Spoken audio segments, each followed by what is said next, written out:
ध्येयं सदा परिभवग्नमभीष्टदोहम् तीर्थास्पदं शिवविरञ्चनुतं शरण्यम्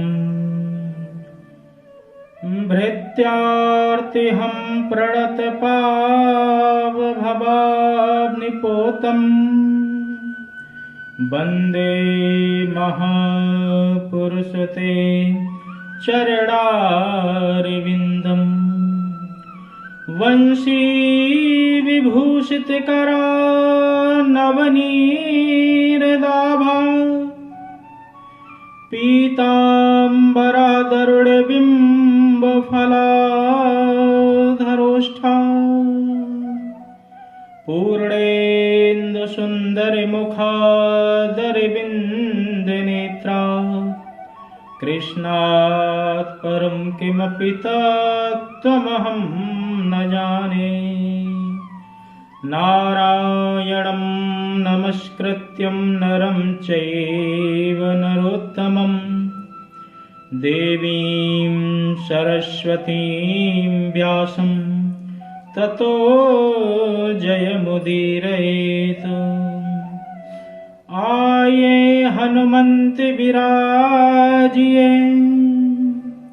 कथा कहूँ मति अनुसार प्रेम भरी गादी धरूं सुबिराजिए पवन कुमार सुबिराजिए पवन कुमार।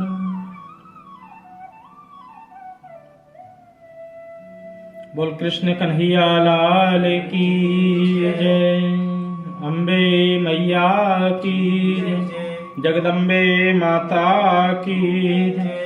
राजा रामचंद्र भगवान की जय। पवन सुत हनुमान की जय। बोल एकादशी महारानी की जय। जय जय श्री राधे जय जय श्री राधे जय जय श्री राधे श्याम। परम मंगलमय अकारण करुणालय भक्ति वांछा कल्पतरु तनिंदित विनिंदित श्री पीतांबरधारी बालकृष्ण लाल के पाद पद्मों में प्रणाम करते हुए आज हम जया एकादशी की कथा में प्रवेश करेंगे, जो कि पाप मोचनी के साथ साथ प्रेत आदि योनियों से भी मुक्ति दिलाने वाली है। हमारे सनातन धर्म में अनेकानेक निष्ठाएं हैं और अनेकानेक निष्ठाओं में 3 निष्ठाएं बहुत विशेष हैं। पहली है नाम निष्ठा, दूसरी है तुलसी निष्ठा और तीसरी है एकादशी निष्ठा। तो नाम निष्ठा की चर्चा हम थोड़े समय पश्चात करेंगे। सबसे पहले हम एकादशी निष्ठा की बात करते हैं। अपने महाराष्ट्र के एक बहुत नामी संत जिनका नाम ही नामदेव था, एकादशी का व्रत वो हर समय किया करते थे। उनकी इतनी निष्ठा थी कि एकादशी के व्रत को उन्होंने आज तक कभी नहीं छोड़ा। वैसे एकादशी तो प्रत्येक व्यक्ति को करनी चाहिए।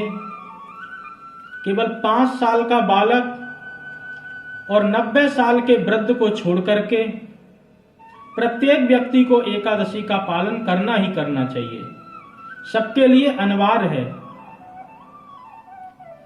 तो नामदेव महाराज एकादशी का व्रत करते थे। एकादशी के दिन ना तो अन्न को खाना चाहिए और ना ही अन्न दान देना चाहिए। एक बार भगवान ने सोचा कि नामदेव की इतनी बड़ी निष्ठा है, चलो एक बार परीक्षा लेकर के आते हैं। तो भगवान वृद्ध का भेष बना करके नामदेव के द्वार पर आ गए। सफेद वस्त्र, सफेद दाढ़ी, सफेद बाल, भगवान ने ऐसा वृद्ध ब्राह्मण का रूप बनाया और बना करके जैसे ही नामदेव के दरवाजे पर पहुंचे और पहुंच करके तुरंत उनके दरवाजे पर ही अपनी लाठी फेंक दी और वहीं गिर पड़े। नामदेव जी ने जल्दी जल्दी उठाया। अरे अरे ब्राह्मण देवता, आप तो बहुत कमजोर दिख रहे हैं। बोले क्या करें, कई दिनों से अन्न खाने को नहीं मिला है, तो इसलिए मैं इतना कमजोर हो गया हूं, इतना दुबला पतला हो गया हूं, तो इसलिए आज हमें तुम जल्दी से अन्न ला करके दे दो। तो नामदेव जी कहने लगे, महाराज आज तो एकादशी है, आज आपको हम अन्न तो दे नहीं सकते, आप फलाहार खा लो। बोले फलाहार नहीं खाएंगे, हमें तो अन्न ही खाना है। बोले आप दूध पी लो। कह रहे नहीं, आजकल हम दूध भी नहीं पी सकते, डॉक्टर ने मना किया है, वैसे ही हमको खांसी हो रही है तो हम दूध भी नहीं पिएंगे। तो बोले महाराज ये दही रखा है, इसको दही को ही खा ले। राम राम राम, दही से तो वैसे ही निमोनिया हो जाएगा, हम दही भी नहीं लेंगे। तो क्या चाहिए महाराज? कर हमें तो केवल दाल और भात खाना है। नामदेव जी कहने लगे कि हम दाल और भात आज आपको कैसे दे सकते हैं, आज तो एकादशी है। एकादशी को ना हम स्वयं अन्न ग्रहण करते हैं, ना किसी को अन्न हम दान देते हैं। तो भगवान ने कहा, वृद्ध ब्राह्मण के जो भेष में थे, कहा कि मुझे जल्दी से अन्न दो, मुझे बहुत भूख लगी है। कहा कि आप कुछ भी करो, आज हम अन्न नहीं देंगे। तो ब्राह्मण ने कहा अन्न नहीं दोगे तो मेरी तो मृत्यु हो जाएगी। करी इससे उसने नामदेव महाराज ने कहा कि इससे अच्छी क्या बात है कि एकादशी के दिन आपकी मृत्यु हो जाएगी, तो आपको तो सीधा बैकुंठ मिलेगा। सब कुछ कहने के बाद भी नामदेव महाराज ने अन्न दिया ही नहीं। भगवान ने भी लीला की, थोड़े से हाथ पैर पटके और वहीं पर गिर पड़े, अपनी श्वास को रोक लिया। अब सबने देखा कि एक ब्राह्मण की मृत्यु हो गई। लोग बाग आकर के चर्चाएं करने लगे कि देखो वैसे तो बहुत बड़ा पंडित बनता है, और एक संत की एक ब्राह्मण इसके द्वार पर आया, उसको अन्न नहीं दिया और इसके ही कारण उसकी मृत्यु हो गई। सारे समाज ने उनका बहिष्कार कर दिया। जब बहिष्कार किया तो नामदेव महाराज सोचने लगे क्या किया जाए।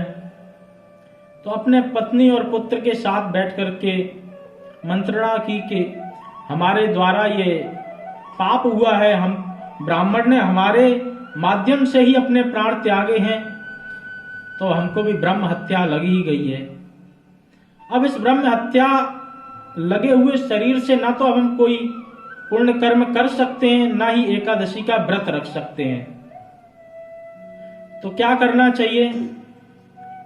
इस ब्रह्म हत्या के उपाय में उन्होंने कहा कि इस ब्राह्मण की अर्थी के साथ साथ हम अपने परिवार को भी पूरा जला लेंगे। तो अर्थी तैयार की गई, उस पे उस ब्राह्मण को लिटाया गया। साथ ही साथ नामदेव महाराज एवं उनकी पत्नी और पुत्र भी तीनों बैठ गए। लोगों ने आग भी लगा दी। आग जैसे ही धीरे धीरे लगी और लगते लगते जैसे ही भगवान के कमर तक आग पहुंची, तो भगवान तुरंत उठ करके खड़े हो गए और नामदेव महाराज को भी खींच लिया हाथ पकड़ करके, और खींच करके तुरंत हृदय से लगा लिया। और भगवान तो नामदेव की परीक्षा लेने ही आए थे कि कितनी निष्ठा है। देखते ही देखते भगवान अंतर्ध्यान हो गए।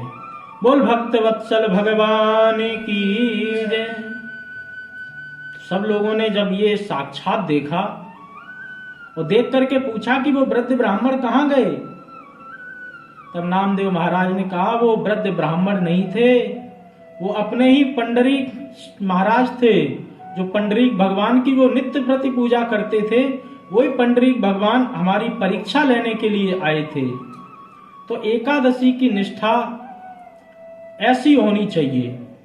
नामदेव महाराज भी हमें प्रेरणा बताते हैं कि किस तरीके से एकादशी का व्रत करना चाहिए। तो एकादशी के साथ साथ एकादशी महिमा तथा नाम निष्ठा भी यदि व्यक्ति अपने जीवन में उतार ले तो फिर उसका कल्याण हुए बिना रह ही नहीं सकता, क्योंकि अंत में नाम और नामी में से गोस्वामी तुलसीदास जी ने नाम को बड़ा कर ही दिया है।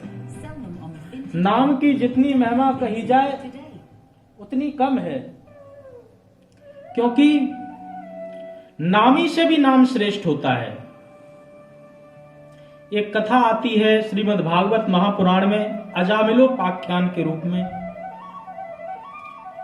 अजामिल बहुत प्रकांड ब्राह्मण था, विद्वान था, और विद्वान होने के साथ साथ अपना नित्य प्रत कर्म किया करता था, खूब पूजा पाठ किया करता था।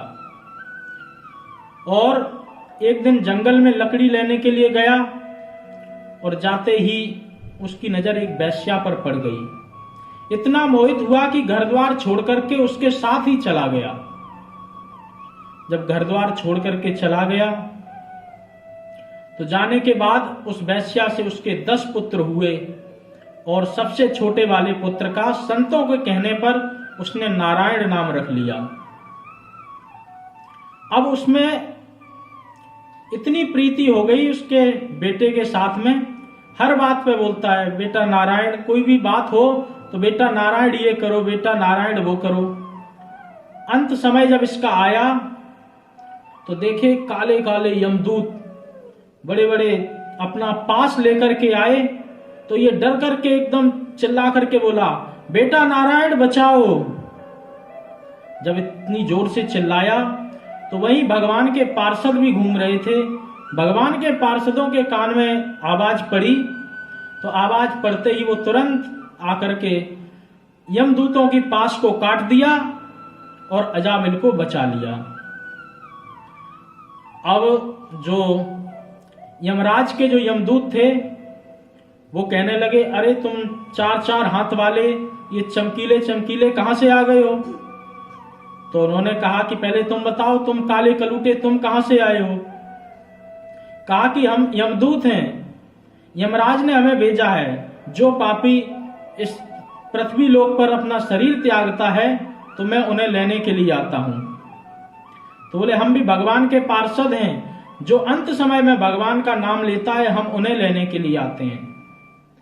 बोले कि आप चक्कर में पड़ गए, इसने आपके भगवान का नाम नहीं लिया, इसने तो अपने बेटे को बुलाया।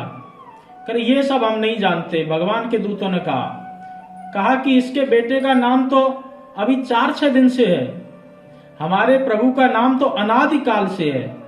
बहुत तर्क दिए, समझाए कि जैसे जाने या अनजाने में बिजली का तार पकड़ लो तो करंट लग ही जाता है, अनजाने में विष पीने से भी व्यक्ति को मरना पड़ता है, अनजाने में अग्नि में हाथ डालने से भी व्यक्ति को जलना पड़ता है। इसी प्रकार यदि अनजाने में प्रभु का नाम ले लिया तो कल्याण होने से कोई भी संदेह रह ही नहीं सकता है, उस व्यक्ति का कल्याण हो ही जाता है। इसीलिए भगवान का नाम बहुत श्रेष्ठ है। प्रत्येक व्यक्ति को किसी भी स्थिति में नाम का जाप करना ही चाहिए।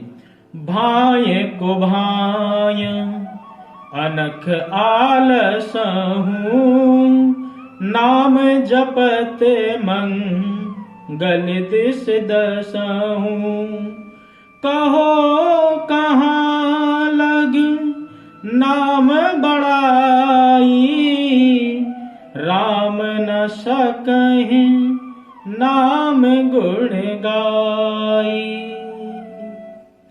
भगवान भी अपने नाम के गुणों का बखान नहीं कर सकते हैं, क्योंकि नाम से नामी का महत्व इतना श्रेष्ठ नहीं होता है, बल्कि कोई भी व्यक्ति नाम से ही जाना जाता है। इसलिए नाम का महत्व विशेष है।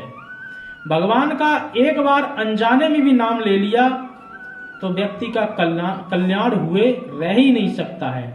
उसी प्रकार की ये एकादशी की आज की कथा है, जिसका नाम जया एकादशी है। जया एकादशी में एक बार इंद्र की सभा लगी हुई थी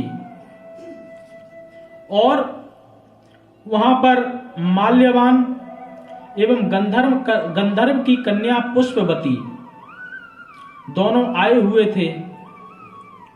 माल्यवान ने जब पुष्पवती को देखा तो देख करके वो मोहित हो गया, मोहित हुआ और दोनों इतने मोहित हो गए कि अपनी राग भी भूल गए।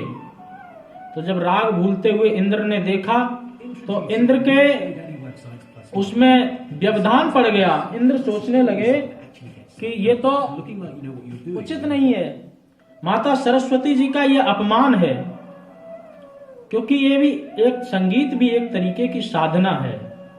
और जब संगीत व्यक्ति कर रहे हों, जब संगीत पर ध्यान हो तो पूरी तरह उसी पर ही केंद्रित करना चाहिए अपना ध्यान। तो सुर ताल भूल गए और एक दूसरे को देख करके आपस में इतने विमुक्त हो गए। तो इंद्र ने क्रोधवश उनको श्राप ही दे दिया कि जाओ तुम मृत्यु लोक में पिशाच योनि में जाकर के अपना जीवन अंततः व्यतीत करो। दोनों इस मृत्यु लोक पर आए,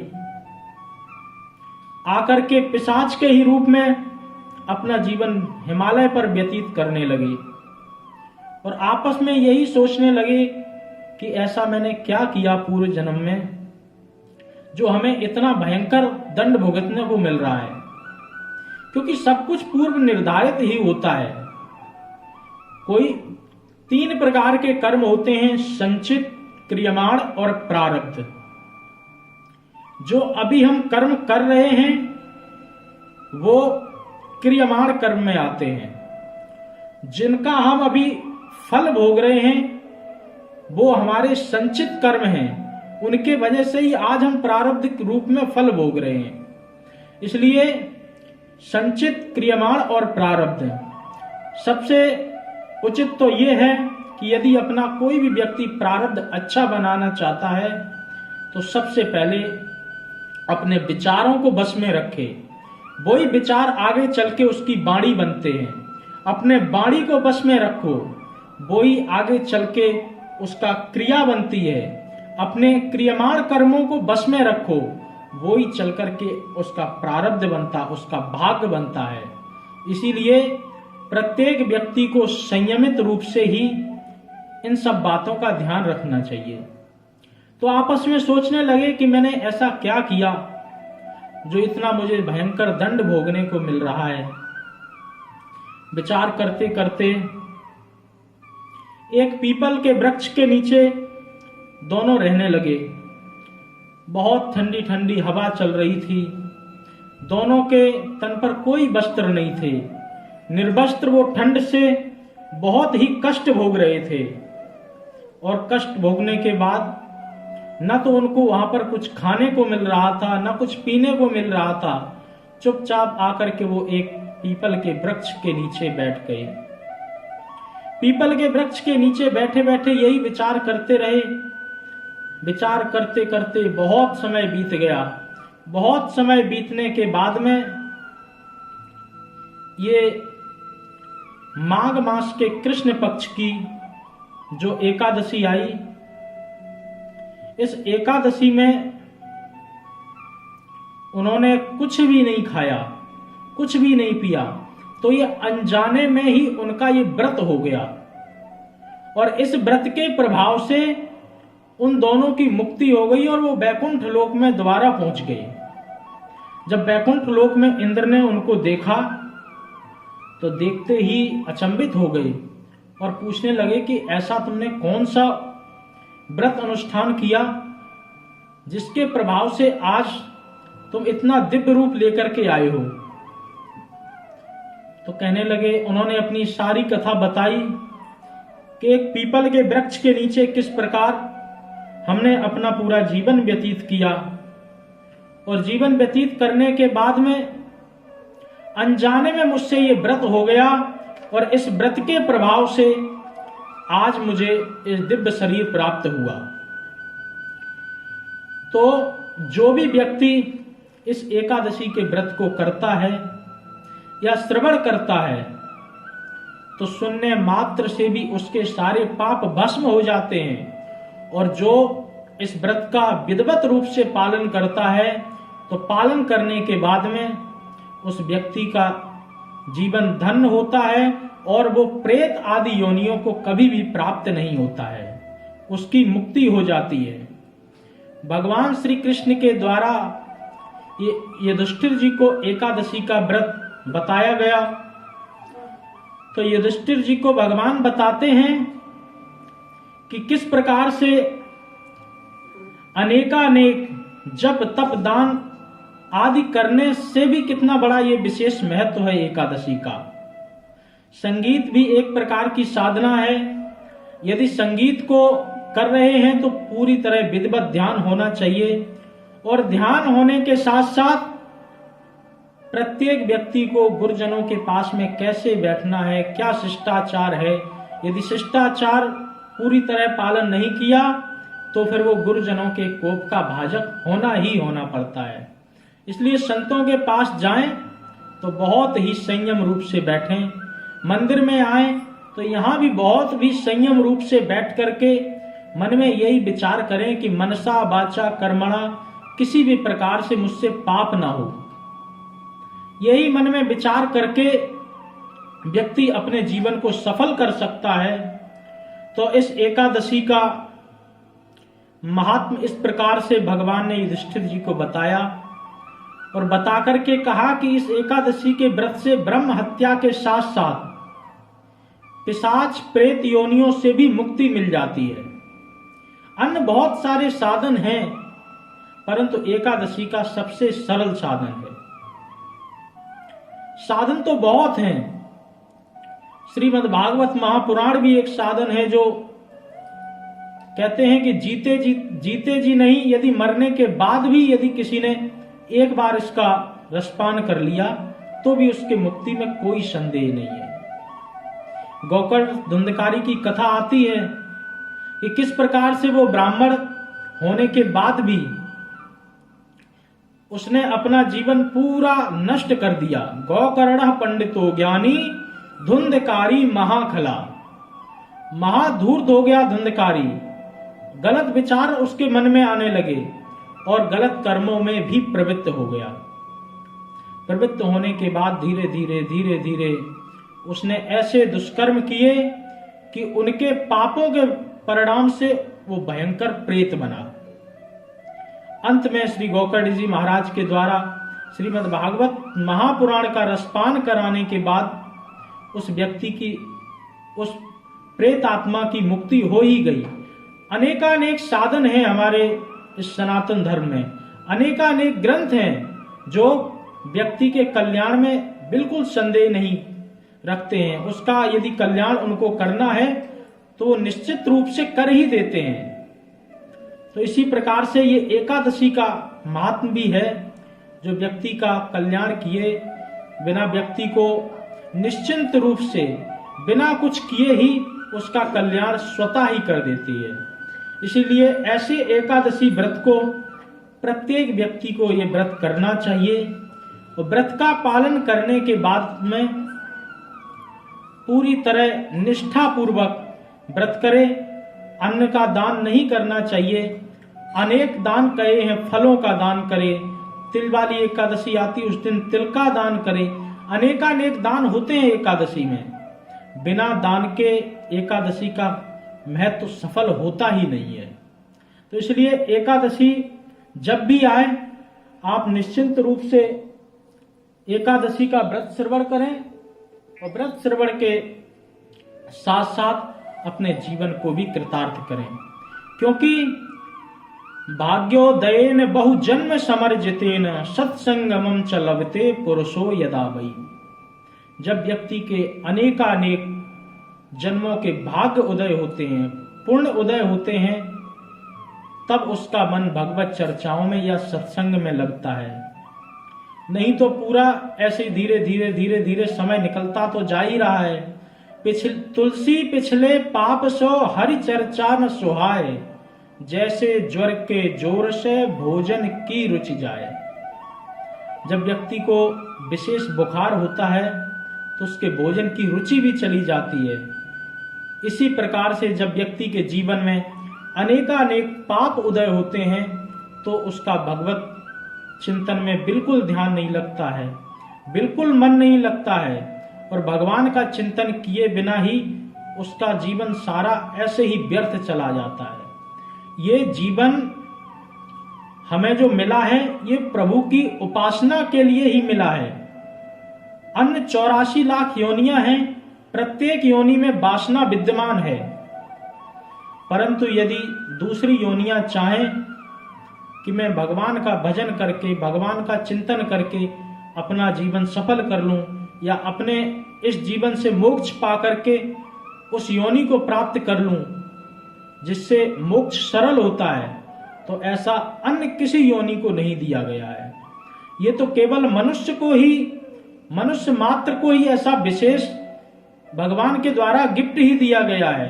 और इस कलकाल कलयुग में तो और भी अच्छा है, क्योंकि अनेकानेक युगों में कठोर तपस्या करके जो फल मिलता था, और इस कलकाल कलयुग में यदि ये क्षण मात्र भी आपका ध्यान भगवान के चरणों में लगा तो आपका कल्याण हुए बिना रह ही नहीं सकता। एक घड़ी आधी घड़ी आधे में पुण्य याद, और तुलसी चर्चा राम की कटे कोट अपराध। राम रामेति रामेति रमे रामे मनोरमे, सहस्त्र नाम तत्तुल्य राम नाम बरानने। एक ही नाम से व्यक्ति के अनेकानेक पाप भस्म हो जाते हैं। क्योंकि एक दिन पहले भी मैंने राम जी के नाम की महिमा बताई थी, क्योंकि जितना ये सरल नाम लगता है इतना सरल है नहीं। 3 अक्षर का नाम है रा, आ और मा। रा जो है वो सूर्य का प्रतीक है, आ अग्नि का बीज है और मां चंद्रमा का बीज है। तो रा जब हम बोलते हैं तो हमारे हृदय में अग्नि प्रज्वलित हो जाती है। अग्नि प्रज्वलित होने के बाद में सारे पाप भस्म हो जाते हैं। जैसे ही पाप भस्म होते हैं तो आ बोलते ही एकदम उजाला प्रकट हो जाता है। दोनों ही तापक हैं, अग्नि भी गर्म है, सूर्य के तेज भी गर्म है, तो दोनों गर्मी से काम नहीं चलेगा। इसलिए अगला अक्षर मां है। मां बोलते ही मन में शीतलता आती है। तुलसीदास जी लिखते हैं कि बंदऊ नाम राम रघुबर को, हेतु कृषानु भानु हिम कर को। कृषानु माने होता है अग्नि, भानु माने होता है सूरज, और हिमकर माने चंद्रमा। तो सूर्य, अग्नि और चंद्रमा से ये बीजित है मंत्र। तो इसलिए ये राम नाम जितना हमें सरल लगता है इतना है नहीं।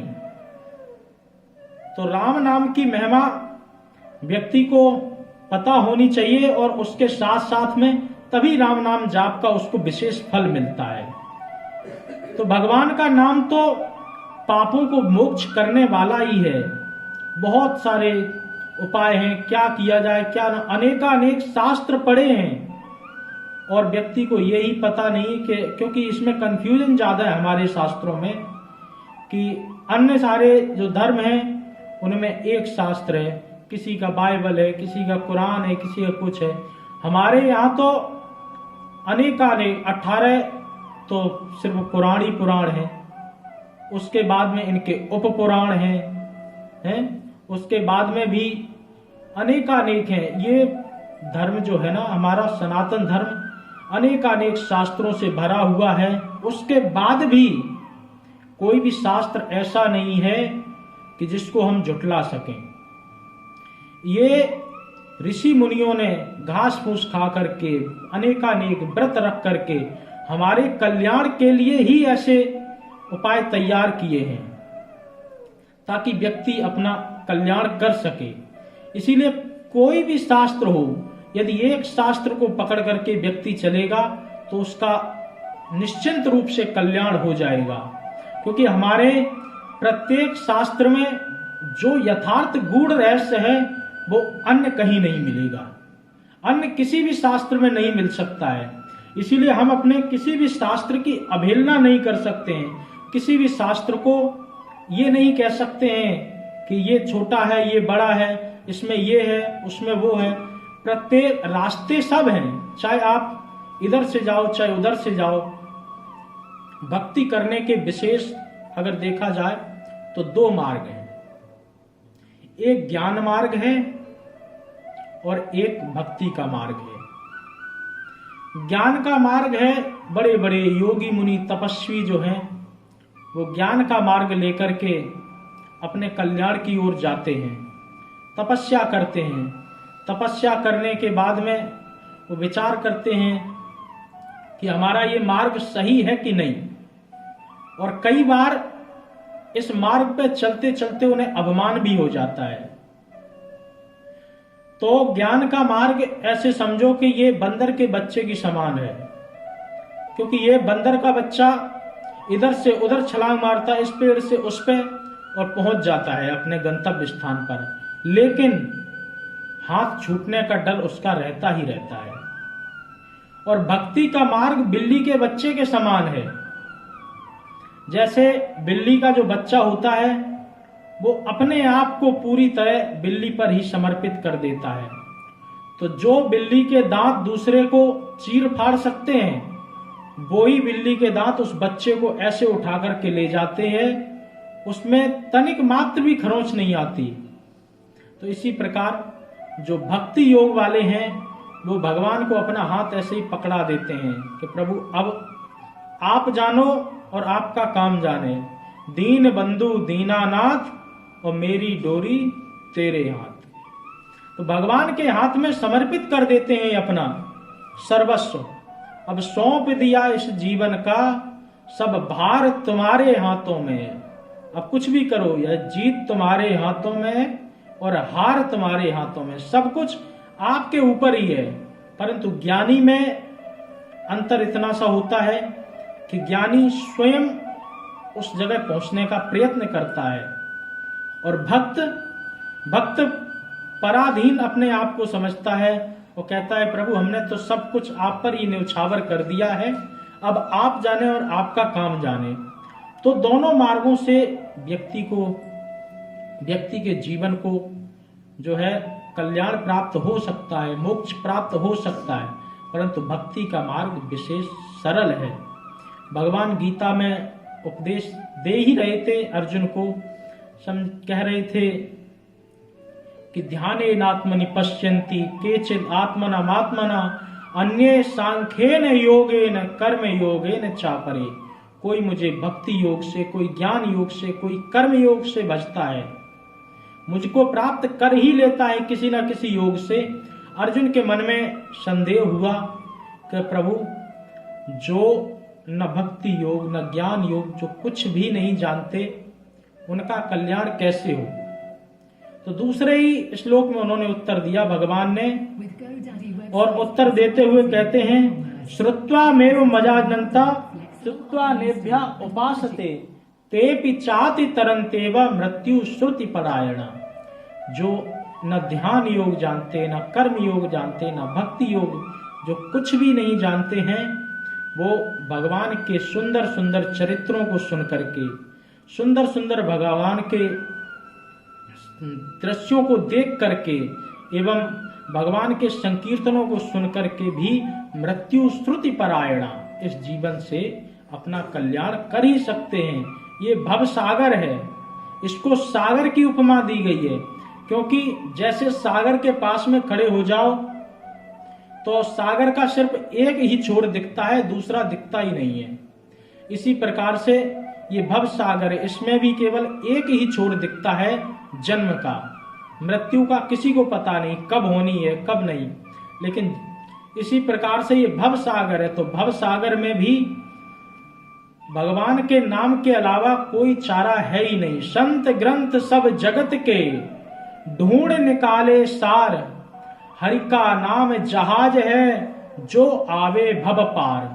अंत समय हरि नाम ले करे देह का त्याग, भिक्षु विमल मति विमल हो हरि पद में अनुराग। भगवान के चरणों में अनुराग होते ही व्यक्ति का जीवन धन्य हो जाता है। व्यक्ति के कल्याण में कोई भी बाधा नहीं आ सकती है।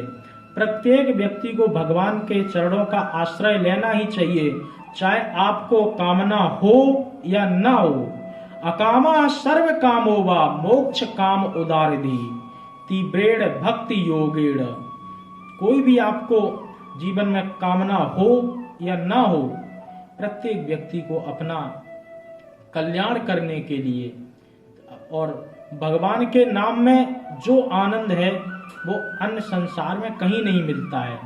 इसलिए भगवान के चरणों में अपनी प्रीति जरूर लगाएं और प्रीति लगाने के साथ साथ भगवान से ऐसी प्रार्थना करें कि हमारे जीवन को प्रभु धन्य करें और धन्य करने के साथ साथ सब पर, पूरे संसार पर ऐसी भगवान कृपा बरसाएं और कृपा के साथ साथ जो भी बीमारियां हैं, जो भी कोई भी रोग दोष हैं, परमात्मा सबको निर्विघ्न रूप से शांत कर दें।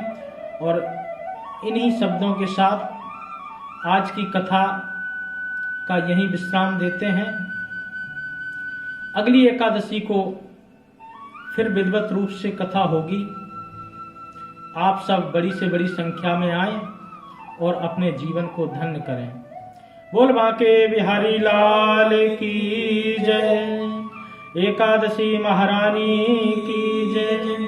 जय जय श्री राधे श्याम।